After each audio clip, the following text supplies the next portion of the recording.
தான் செய்வது சரி என்று ஏற்றுக்கொண்டு நடிகர் விஜய் கூட்டணிக்கு வந்தால் வரட்டும், இல்லை என்றால் அவர் வேலையை பார்த்துக் கொண்டு போகட்டும் என நாம் தமிழர் கட்சியின் ஒருங்கிணைப்பாளர் சீமான் தெரிவித்துள்ளார். புதுக்கோட்டையில் செய்தியாளர்களிடம் பேசிய அவர், மரணத்திற்கு அஞ்சாமல் துணிந்து நிற்பவர்களுக்கு மட்டுமே தலைமை ஏற்கும் தகுதி உள்ளதாக தெரிவித்தார். அப்பா, எனக்கு ஒரு கனவு இருக்கு. இதை ஏற்றுக்கொண்டு எவர் வரின்னு ஏற்போம். குறிப்பா இந்திய திராவிட கட்சிகள் தவிர்த்து நாங்கள் உட்காந்து எங்கள் தலைவர் பிரபாகரன் சொன்னது போலம்பா இவர் இருப்பாரா, எந்திரிச்சு போவாரா? கூட்டணியில் இருக்கிறவர் அதெல்லாம் யோசிக்கணும்ல.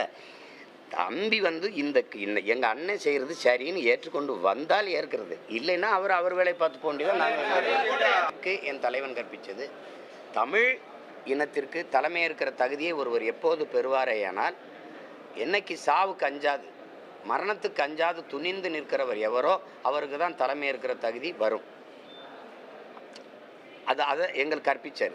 அதனால அந்த துணிவு அது இருக்கணும். ரெண்டாவது, நம்முடைய வரலாறு என்ன, நம்முடைய மொழியின் பெருமை என்ன, வரலாறு என்ன, நம்முடைய நிலம் அதனுடைய வளம் என்ன, இது நிறைய கற்றுக்கொள்ள வேண்டியது இருக்குது. அது கொஞ்சம் கொஞ்சமாக என் தம்பி தெரிஞ்சுக்கிட்டு வரணும், வருவாருன்னு நம்புவோம். நான் முன்னாடி பிறந்துட்டேங்கிறதுக்காக என்னையே முச்சந்தில் வச்சு நீங்கள் எல்லாரும் அடிச்சுக்கிட்டு இருக்கிறது நல்லா இல்லை. இது மாதிரி ஒரு தடவை என் தம்பி கட்சி தொடங்கின பிறகு உங்களை சந்திக்கும் போது இந்த கேள்வி கேளுங்க, நீங்கள் உங்கள் அண்ணனோட கூட்டின்னு வைப்பீங்களா?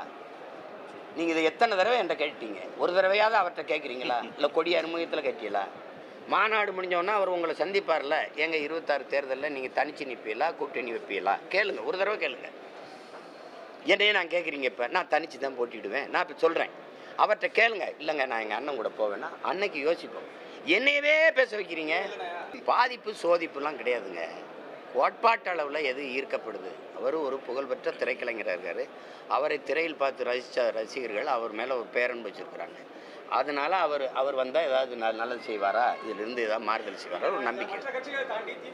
உடனுக்குடன் செய்திகளை தெரிந்து கொள்ள சன் நியூஸ் பெல் ஐகானை கிளிக் பண்ணுங்க.